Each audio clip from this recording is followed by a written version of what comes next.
Esta es una segunda exposición sobre lo que es la vida.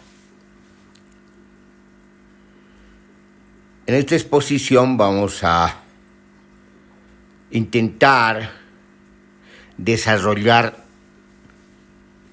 una mirada ecológica. Ciertamente, entendiendo la ecología como una multidisciplina ya formando parte de la epísteme compleja y por lo tanto estamos hablando de ecología compleja.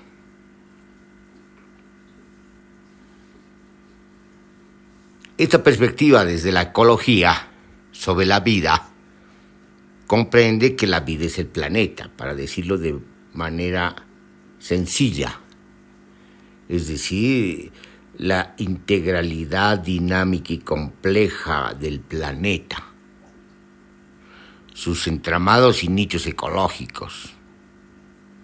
La vida es eso, se da en esas dinámicas planetarias. Entonces, esta mirada compleja supone, pues, esta conjunción articulada e integrada de los ciclos vitales y los ciclos ecológicos, sin desentenderse obviamente de las singularidades, de las individuaciones e individualidades, de los fenotipos. No se desentiende, solo que comprende que los fenotipos, las singularidades y las individualidades, las individuaciones, forman parte de la ontogénesis,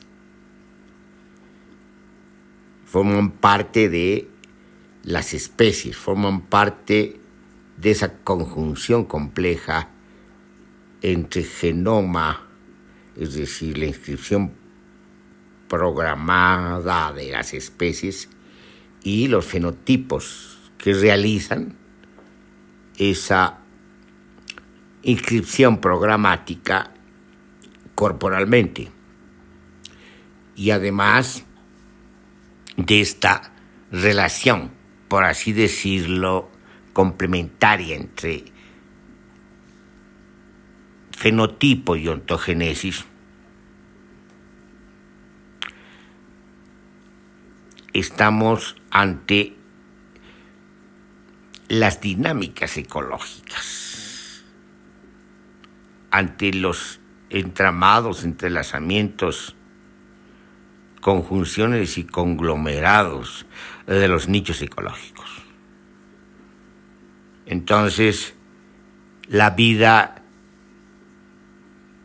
supone no solamente esa complementariedad, sino supone esta coexistencia, esta convivencia complementaria de los seres orgánicos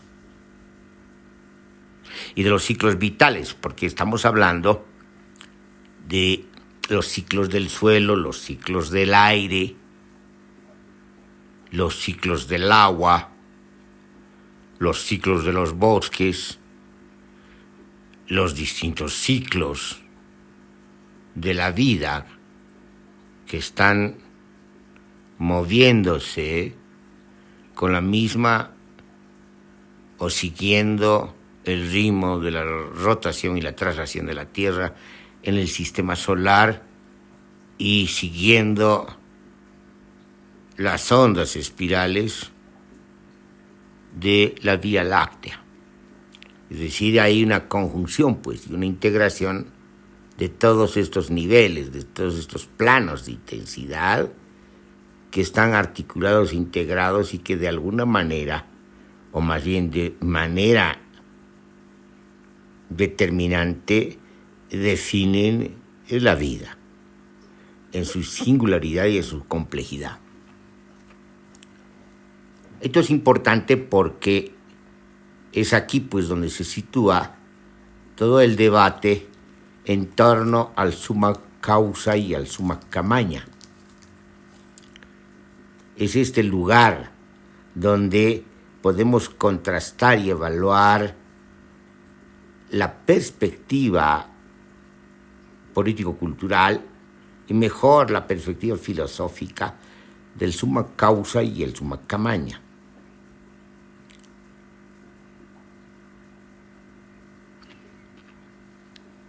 No vamos a hacer aquí una historia del summa causa y summa camaña, de cómo nace esta formación discursiva, pero también esta perspectiva en pleno contexto de crisis política, pero también de crisis ambiental y más aún de crisis ecológica. Esto de alguna manera ha sido seguido en otros ensayos y nos haría perder el tiempo empezar a buscar los distintos nacimientos de la formación discursiva del summa causa y summa camaña, porque además tiene distintas vertientes. Quizás las más importantes son aquellas que tienen que ver con la actividad y el activismo de las organizaciones sociales indígenas, que defienden la territorialidad indígena, las instituciones propias, la cultura y la lengua propias, las normas propias, es decir, la praxis propia, que ha sido heredada y ha pervivido y es perviviente y sobreviviente a lo largo del periodo, los periodos coloniales y a lo largo del periodo los periodos de la colonialidad, es decir, de los periodos de la República. Entonces, es quizás la vinculación más rica. Después, bueno, vienen las intervenciones de los dispositivos de las organizaciones no gubernamentales, de cierta intelectualidad indigenista, pero también, de manera más radical, cierta intelectualidad indianista. Y también vienen los otros dispositivos gubernamentales, sobre todo los gobiernos progresistas, sobre todo y particularmente de Ecuador y de Bolivia, que intervienen pues para conformar un discurso estatal y gubernamental que legitima sus propias acciones. Entonces hay varios nacimientos, pero no podemos, digamos, perder el tiempo en seguir y en contrastar, y además no es el tema. El tema aquí importante es hacer una evaluación desde esta perspectiva ecológica del summa camaña y el summa causa. Entonces, lo primero que tenemos que decir que el summa causa y el summa camaña no podrían circunscribirse solamente a las sociedades humanas, no podrían circunscribirse en el ámbito de las sociedades humanas a las comunidades indígenas, puesto que de lo que se trata cuando se habla de vida es de toda la vida, de todas las dinámicas integradas, articuladas de manera compleja en el planeta. Entonces, en la medida que los discursos se detienen o se circunscriben en el ámbito de las sociedades humanas, se pierde terreno y se pierde la vitalidad del discurso, la vitalidad enunciativa del discurso. Peor aún cuando se circunscribe a las pretensiones de legitimación gubernamental, se vuelve más pobre el discurso. Es decir, cada vez dice menos de lo que se trata, cada vez se aleja más de su referente, que es la vida. Cada vez se convierte en un discurso no solamente demagógico, no solamente de propaganda y de publicidad, sino un discurso fofo. Y eso es lo que ocurre con los gobiernos progresistas. Es decir, los gobiernos progresistas han desgastado, limitado y vaciado de contenido al discurso del summa camaña y summa causa. Es decir, se vuelve una especie de artificio en la demagogia política. O sea, ya es un discurso inservible para esclarecer la problemática de la que se está tratando, que es la crisis ecológica y la crisis civilizatoria. Entonces, cuando hacemos la evaluación, aquí tenemos que ver precisamente distintas tonalidades del discurso, distintos emisores del discurso para precisamente hacer la evaluación.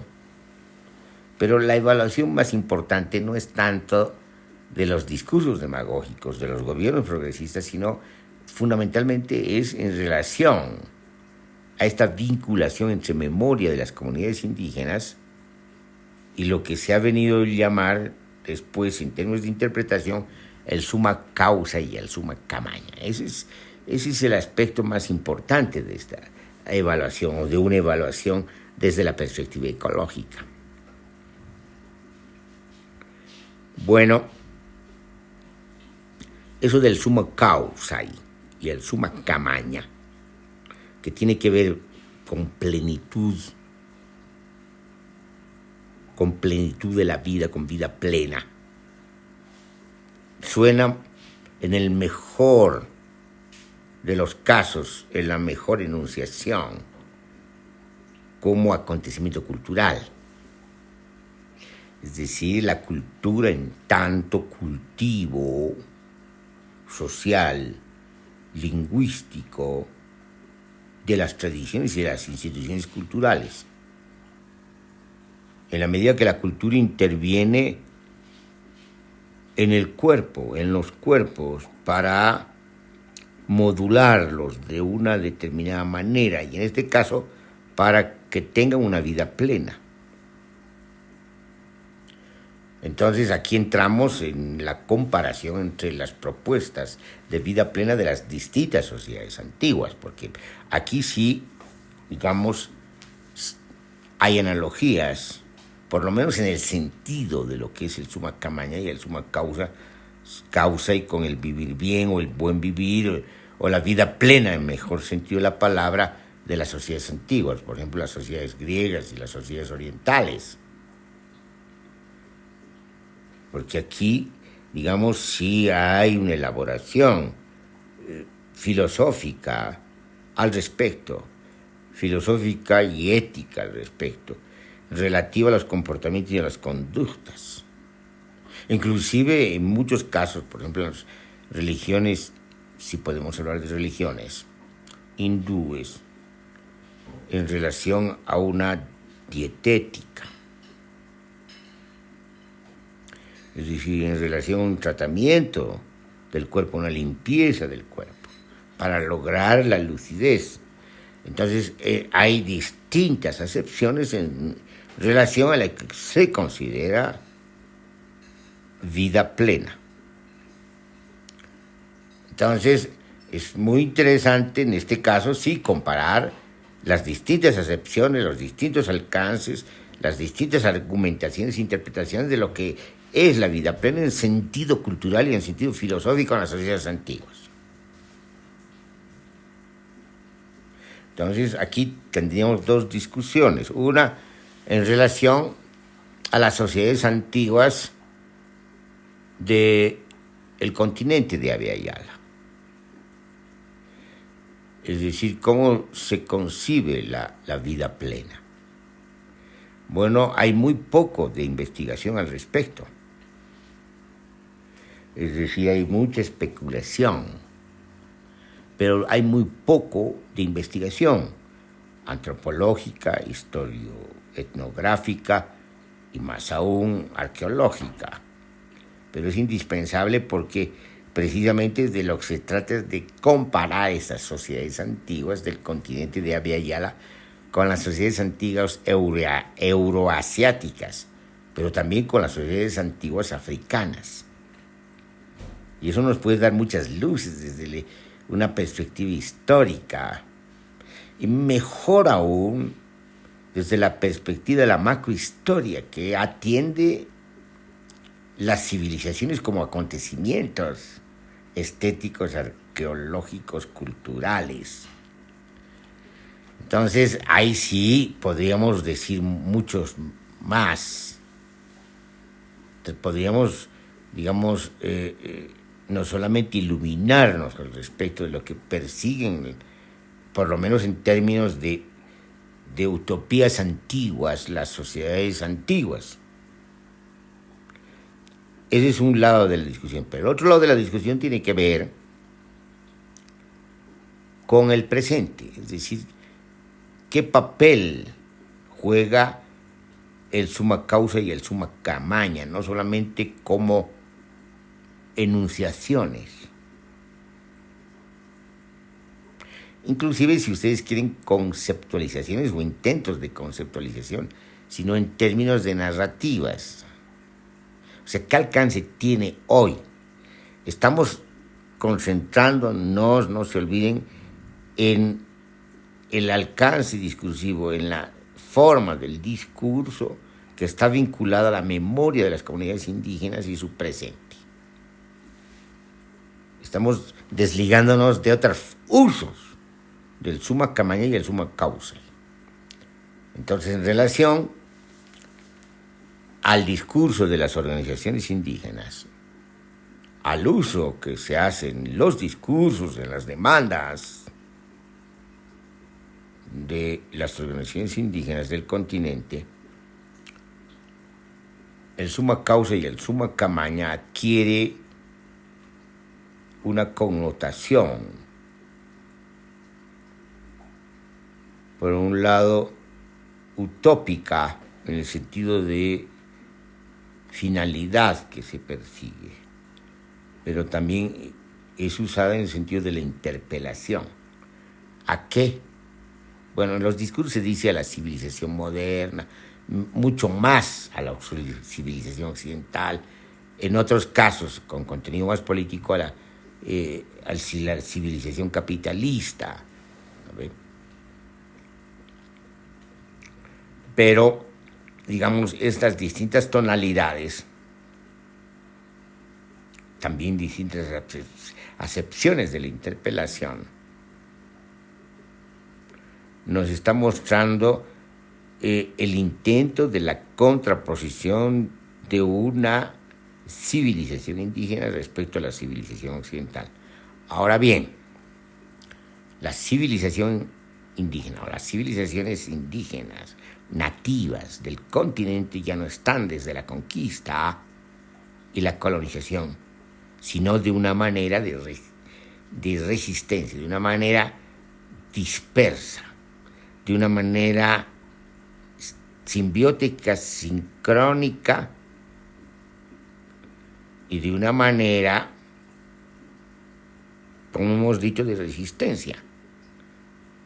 Y por lo tanto, en formas barrocas también, porque de alguna manera se van a dar precisamente los entrelazamientos civilizatorios, las reinterpretaciones civilizatorias, entendiendo que la cultura está ahí para entenderse con otras culturas, la lengua propia está ahí para entenderse con otras lenguas.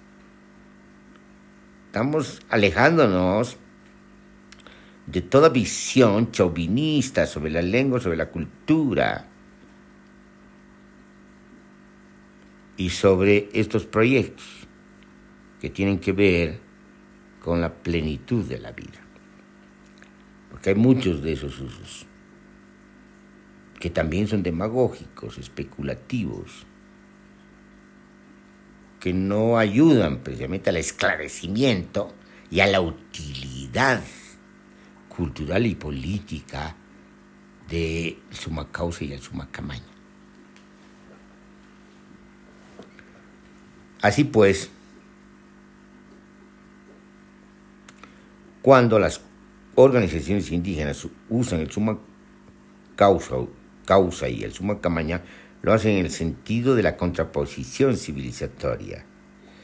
Entonces, en este caso, tendríamos que entender que el proyecto civilizatorio, ¿no?, de las sociedades nativas persiste en términos de utopía, es decir, de proyecto. Entonces, ahí tiene un alcance importante el summa causa y el summa camaña como proyecto civilizatorio. Ahora bien, para hacer proyecto civilizatorio que tenga no solamente consistencia, sino proyección, posibilidad de realización, es indispensable, pues, una crítica integral a las genealogías y arqueologías de las civilizaciones, y sobre todo de la civilización moderna.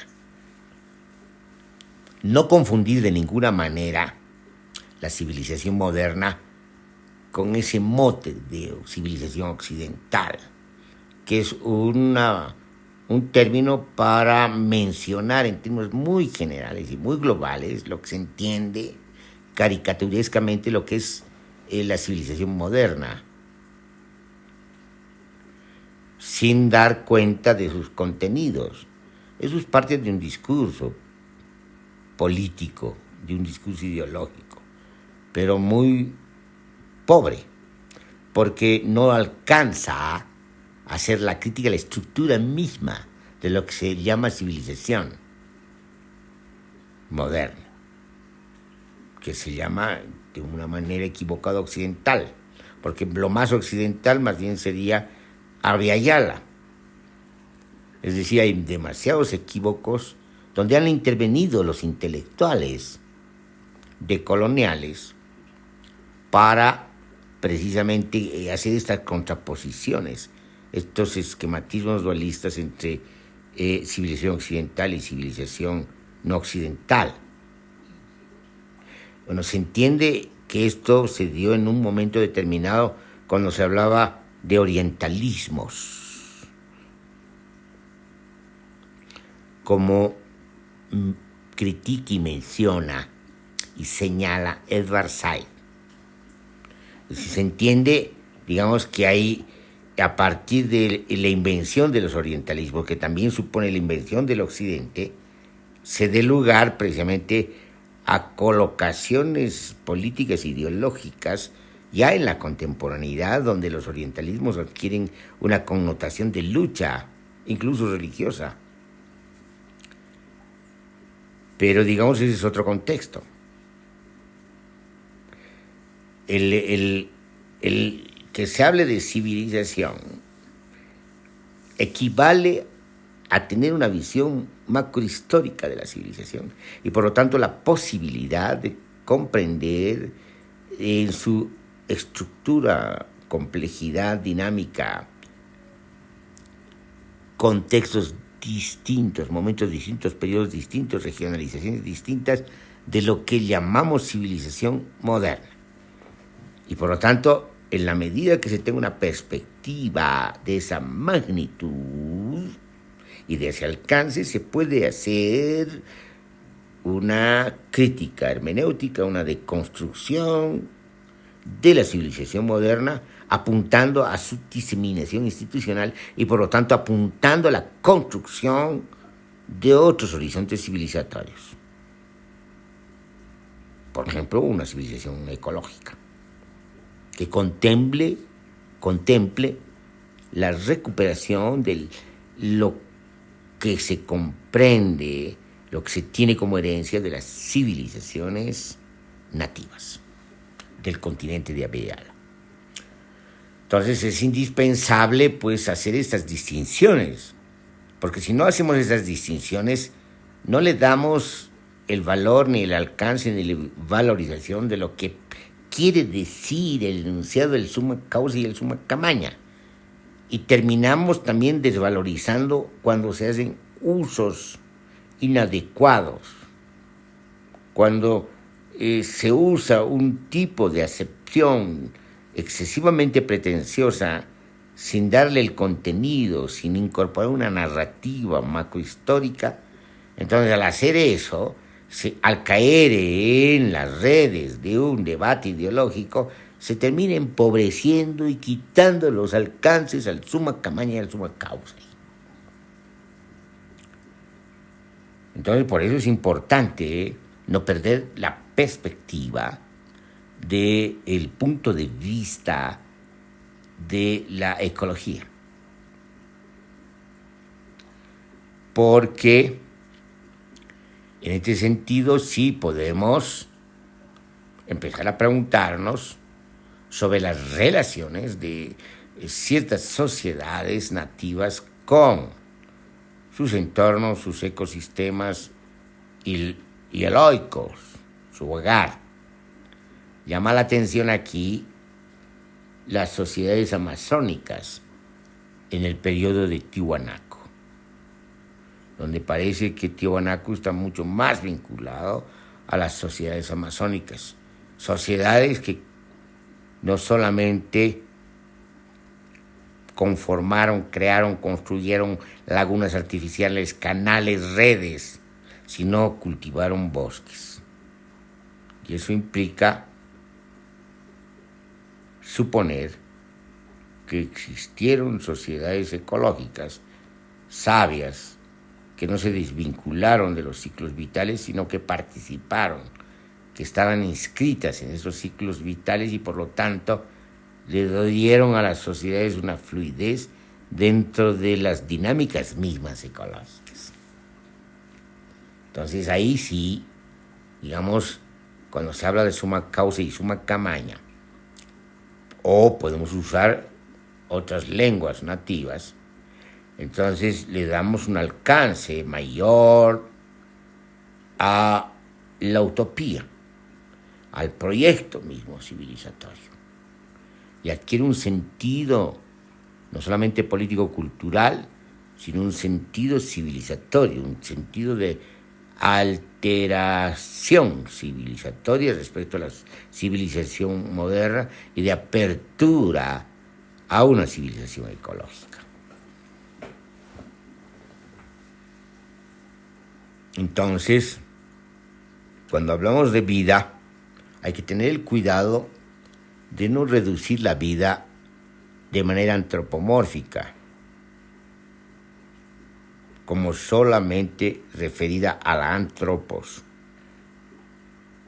Es importante entender que aquí cuando hablamos de vida estamos hablando de vida en el sentido de la interacción, la complementariedad y el entrelazamiento entre los seres orgánicos, su copertenencia, su coexistencia y complementariedad necesarias.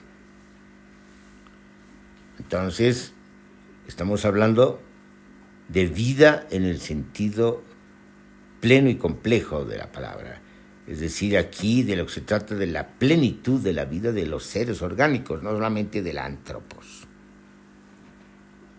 Si olvidamos esto, caemos no solamente en un antropocentrismo, sino volvemos a caer en un ecocidio. El ecocidio mayúsculo nos ha mostrado la civilización moderna.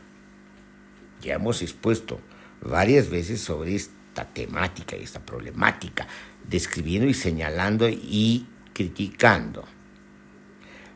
Lo que nos interesa aquí es mostrar que en la medida que circunscribimos el discurso del summa camaña y el summa causa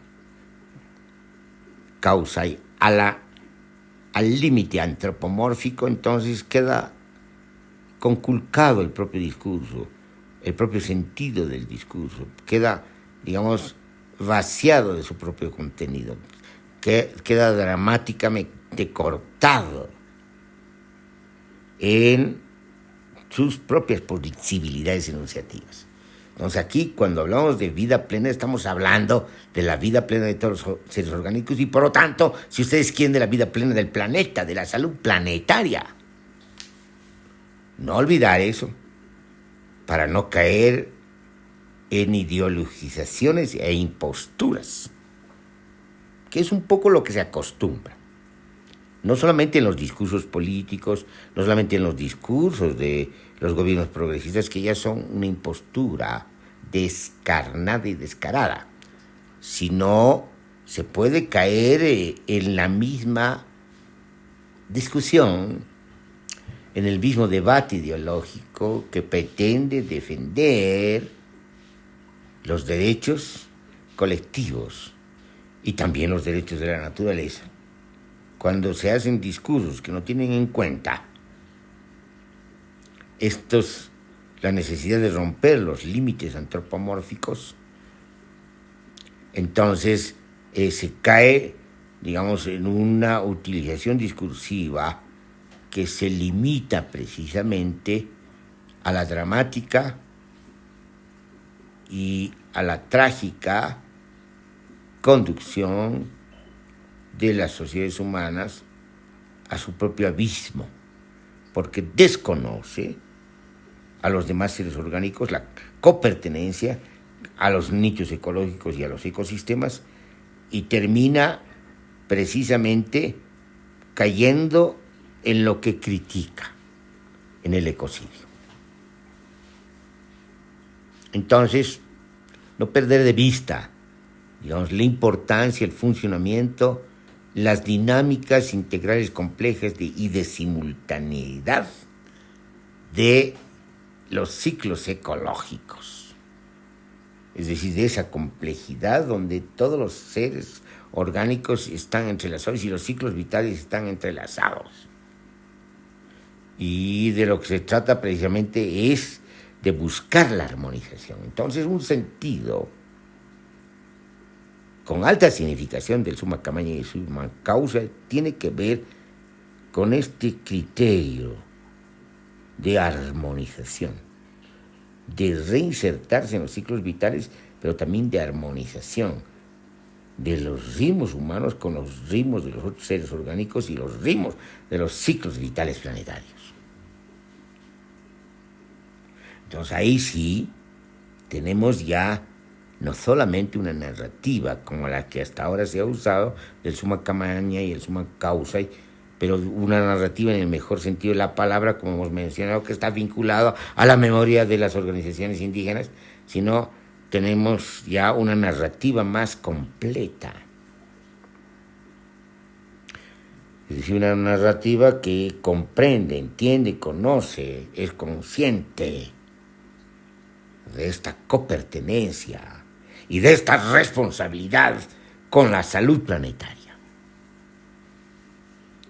Bueno, nosotros dejaríamos ahí nuestra exposición en la perspectiva de continuar la misma en sentidos más específicos.